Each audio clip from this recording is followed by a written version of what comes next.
ইচ্ছে মতো আমি ওকে বিয়ে করছি। ও আমাকে কোনো ঠিকঠাক করে নিয়ে আসেনি। আমি সকালে নামাজ পড়ে উঠে প্রায় 7টা হয়েছে, ওকে কল দিছি। ওকে আসসালামু আলাইকুম, আমার নাম জান্নাতুল ফেরদৌসী, আমার আব্বুর নাম আব্বাস উদ্দিন, মায়ের নাম ফাতেমা বেগম। আমি জুবাইরকে ভালোবাসি, সেজন্য আমার ইচ্ছে মতো আমি ওকে বিয়ে করছি। ও আমাকে কোনো ঠিকঠাক করে নিয়ে আসেনি। আমি সকালে নামাজ পড়ে উঠে প্রায় 7টা হয়েছে, ওকে কল দিছি। ওকে কল দেওয়ার পর ও রিসিভ করছে। আমি বলতেছি তুমি কোথায়? ও বলতেছে আমি তো ঘুমে। আমি বলতেছি আমি আসতেছি। ও বলতেছে তুমি কি জন্য আসতেছ? আমি বলতেছি আমি তোমার সাথে চলে যাবো। আচ্ছা ঠিক আছে, তুমি যদি আমার সাথে চলে যাও তুমি এই আমাদের এখানে চলে আসো, ওদের বাসার সামনে একটা পুকুর আছে, এখানে চলে আসো, এরকম বলছে। আমি বলতেছি আসার সমস্যা নেই, আমি আসতেছি, তুমি এখানে দাঁড়াও, এরকম বলছি। তারপর আমি ওখানে চলে গেছি। সকালে 7টা হয়েছে। চলে যাওয়ার পর এখানে আমি দাঁড়িয়ে থাকছি। দাঁড়িয়ে থাকার পর ও কিছুক্ষণ পর আসছে। আসার পর আমি ওকে নিয়ে ওদের বাসায় চলে যাই। ওদের বাসায় চলে যাওয়ার পর এখানে আমরা কিছুক্ষণ বসছিলাম, নাস্তা করছি। নাস্তা করার পরে গাড়ি আনছি। গাড়ি এনে এখান থেকে চিটাগাং চলে আসছি। কিন্তু আমার বয়স, আমার আব্বু বলতেছে আমার বয়স নাকি 14 বছর। আমার বয়স তো 14 বছর না, আমার বয়স 19 বছর 6 মাস হয়েছে। আমার জন্ম নিবন্ধন তোলা হয়নি। তোলা না হলেও কিন্তু আপনারা আমি মাদ্রাসায় পড়ছি, মাদ্রাসায় ওখানে খুঁজে দেখলে আমার পেয়ে যাবেন বয়স কত হয়েছে। এখন আমরা স্বামী স্ত্রী হয়ে গেছি। ওকে বলছি আমাকে যত টাকা কামিন দিতে বল, আমি বলছি অতটুকু দিছে। আর ও আসার সময় আমার জন্য স্বর্ণ নিয়ে আসছে 5 ভরি। ওটাই নিয়ে আমি খুশি। আপনারা এরকম করিয়েন না। আমার বোঝার মতো আমার সবকিছু হয়েছে। আমি ইচ্ছাকৃত ভাবে ওকে বিয়ে করছি।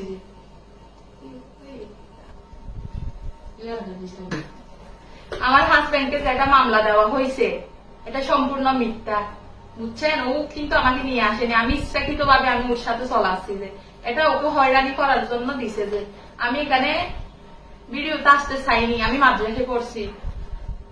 আমার আব্বু আমার ছবি শুদ্ধ নিয়ে, আমার ফ্যামিলির লোক আর কি, ওরা সবাই আমার ছবি শুদ্ধ দিয়ে মানে ফেসবুকে ছাড়ছে আমি নাকি কিডন্যাপ হয়েছি, এরকম বলে। কিন্তু এই জন্য আমি আমার হাজবেন্ড কষ্ট পাচ্ছে, সেজন্য আমি লাইভ ভিডিওতে আসতে হয়েছে। আসসালামু আলাইকুম প্রিয় মাথার বাড়িবাসী। আমার বাড়ি মাথার বাড়ি 1 নম্বর ওয়ার্ড, মৃত হাজী শফিউল আলমের ছেলে। আমার নাম মোহাম্মদ জুবাইর, আমি সৌদি প্রবাসী। আমার 2013 সালে অক্টোবরে আমার প্রথম বিবাহ হয়েছিল। অনেকদিন সংসার করার পরে হঠাৎ করে আমার স্ত্রীর ক্যান্সার ধরা পড়ে। ওই অসুস্থ হওয়ার পরে উনি মৃত্যুবরণ করে। পরবর্তীতে আমরা সবাই শোকাহত।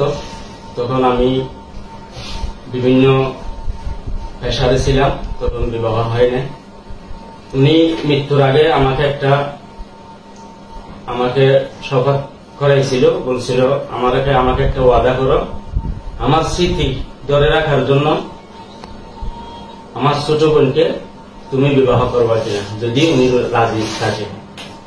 তখন আমি বলছিলাম হ্যাঁ ঠিক আছে, সমস্যা নাই, এটা পরে দেখা যাবে।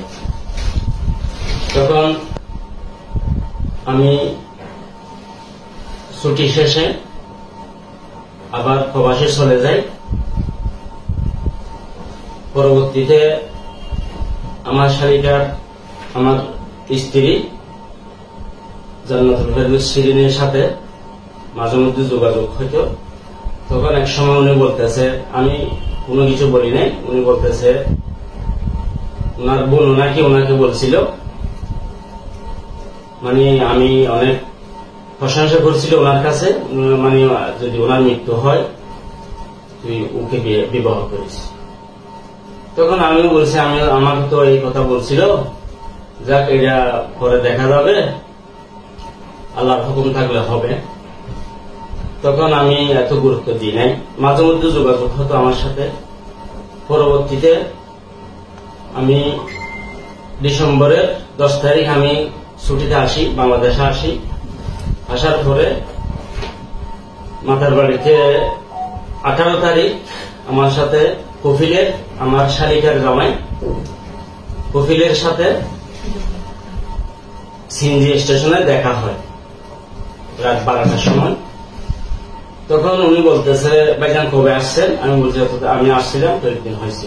তখন উনি বলতেছে, ওই শিরিন তো আমাকে বলছে উনি নাকি তোমাকে অনেক পছন্দ করে, ভালোবাসে, উনি তোমাকে ছাড়া বাঁচবে না, উনি বিবাহ করবে।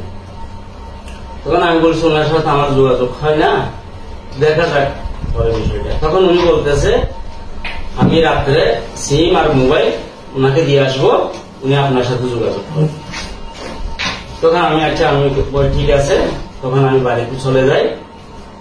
রাত 2টার দিকে উনি আমাকে ফোন দেয়, বলতেছে, আমি শিরিন, আপনি কবে আসছেন? আমি বলছি আমি 1 সপ্তাহ হয়েছে।